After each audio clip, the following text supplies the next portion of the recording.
At the end of last episode, his little sister Rei appeared as House Sanju's helper, and Hiro's pupils shrank in shock. And this episode's theme is this: rather than being wedged between the Yuri, he'd rather serve it.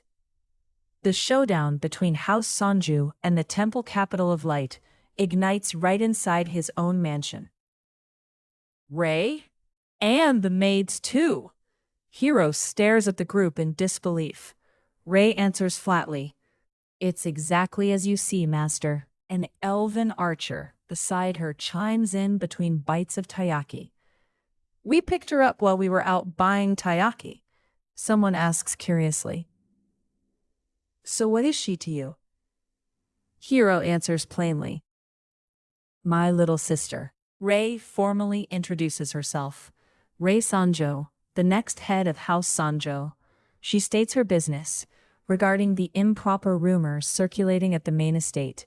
She'd been half in doubt, unable to believe them until she confirmed with her own eyes. "To think you really did bring elves into the house." Her cold gaze sweeps the room and settles on Hiro. Her phrasing spares nothing. "Do you intend to keep them as concubines?" The elven archers erupt. "What?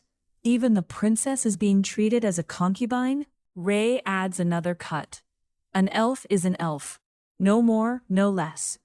For mere fools from another world to wander House Sanjo as though they own it, learn your place." With a head-on clash about to break out, Hiro flings himself between them. All right, that's enough. Put on all the House Sanjo airs you like, but stop saying things you don't mean." The words strike home. A cold thought flickers through Rei's mind. Playing the good man, acting so high and mighty.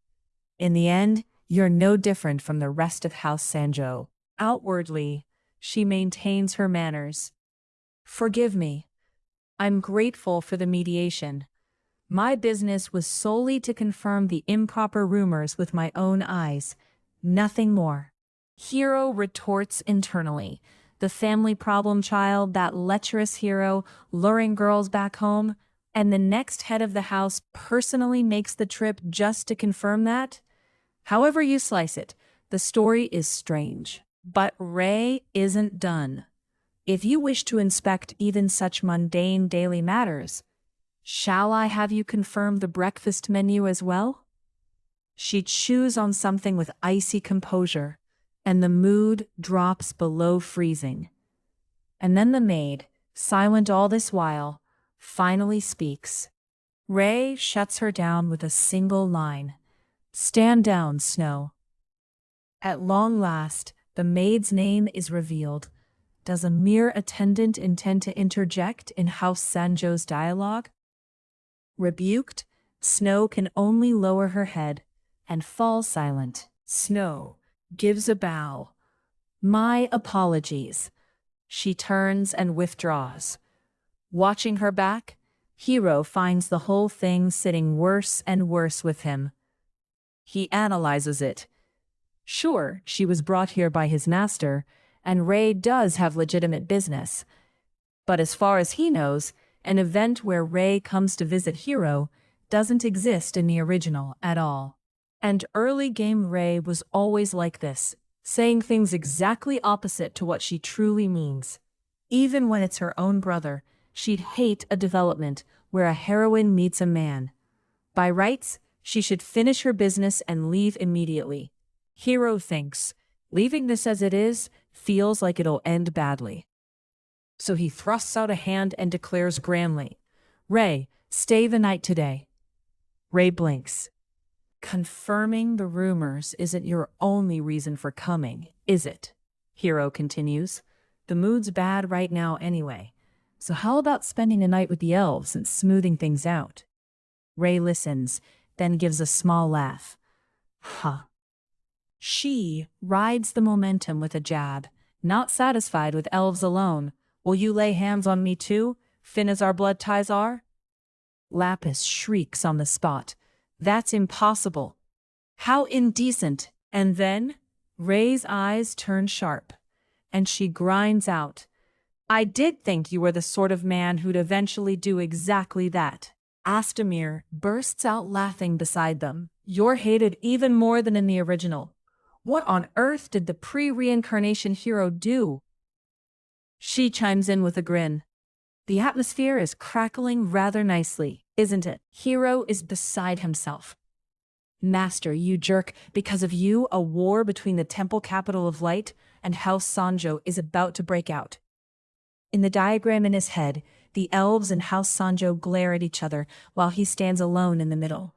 An elven archer replies flatly, You're overthinking it. Rei delivers her verdict. This is exactly the same level as arguing over whether dinner should be stew or curry. Hero shoots back. To a master like you, every quarrel on this earth is trivial. But the archers beside them genuinely start debating the menu. I'm kind of in the mood for curry. Tonight is curry. Hero breaks. Could you stop expanding the topic in a totally different direction? Aren't we supposed to be in a standoff right now? But Rei says darkly, If it isn't curry, it's war, you know. Hero's eyes go wide. Do you love curry that much? Astamir proposes. The topics have gotten tangled. Shall we settle it with a match? And just like that, the factions divide themselves naturally. She laughs from the side. I did tell you, didn't I? The rules are announced. Since the little sister is the helper, the friendly match will be held anew. It's a single-point bout. The Mikage archers lose the moment they take a single loss. In consideration of the skill gap, House Sanjo may add Lapis and fight 2 against 1. Hero +1, the elves +1, Rei +1, and the lineup is set. As for the winning side's privilege, if the temple capital of light wins, they gain the right to decide the dinner menu. Lapis grumbles. Our side's return is awfully stingy. An archer fires back. Being allowed to butt in at all as a freeloader is generous. There is no option other than curry. And if House Sanjo wins, Hero's peeping goes unquestioned, and the Mikage archers guarantee they'll never hold hostility toward him again. Hero laughs weakly. So defending my peeping is a life or death matter now. Lapis says wearily that saying anything to that person is useless. She's been forced through countless absurd ordeals herself. The scene cuts to Astamir ordering her. Go retrieve my 1,000 swings. Within 10 minutes. Bunny hopping. Lapis is on the verge of tears. That sort of thing, and this sort of thing. Why? Even though I'm a princess. Hero shouts from the side. Lapis, the match is about to start. Pull yourself together.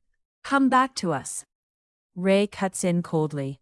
Rei coldly rejects hollow socializing. I'm not so idle that I'll play at friendship games with you. She grins provocatively. Running away? And after you talked such a big game. Rei slowly raises her wooden sword. The meaning of the word run. Allow me to teach it directly to your body. The card at center court reads, First pairing, she versus Rei. Final negotiation before the match. Rei turns to Hero. Mr. Hero, would you entrust the princess to my side? Hero waves his hands. Sure. Take her. Lapis jogs over to Rei, waving, I'm off, Hero. And with that, Lapis is officially drafted onto House Sanjo's team. Hero calls after them. Rei, escort her properly. She is a princess after all. And privately he adds, Rei paired with Lapis? Yes, please. Lapis shouts back indignantly, I'm a princess even without bowing. The referee calls out, Both of you, take your stances. She scratches her head with an almost apologetic smile. Sorry about this, you two. Because the thing I'm worst at in this world is holding back.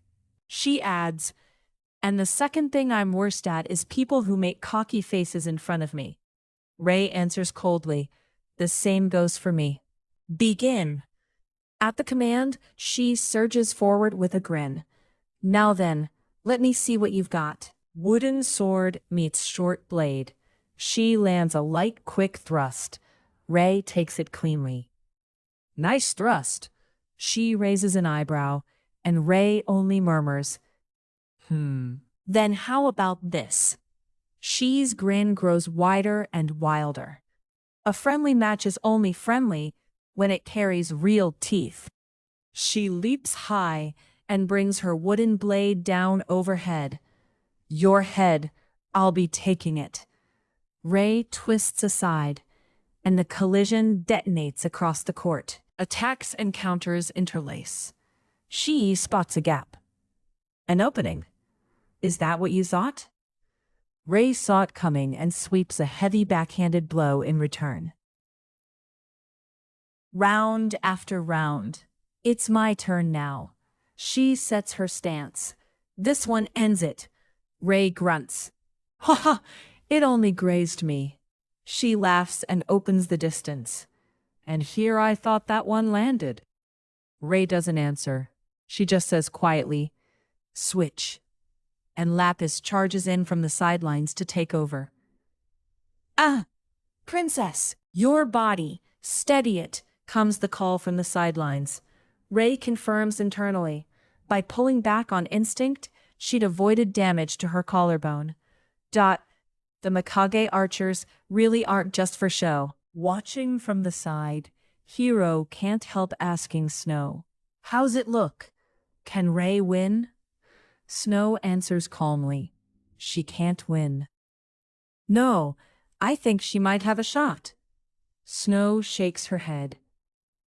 That would be if both sides were at full strength. Then she points out the key factor. The Mikage archers are handicapped by having their specialty, archery, sealed. And on top of that, we have Miss Lapis on our side. Used well, an opening for victory might just appear. On the court, Lapis lunges in swinging. Take this! She slips past it nimbly and calls out a light, sorry. The next instant, Lapis is on the ground. She looks back at Rei. Here she comes, little sister. Be sure to thank the princess for taking that hit for you, because that princess has been neutralized too, which makes this one-on-one. And right then, the fallen Lapis suddenly reaches out and clamps a hand around She's leg. Would you mind not writing me off on your own? She's face changes. What? The opening is there. Rei's wooden sword rises high. A scorching flash. Will this single strike decide it all? End of episode 5.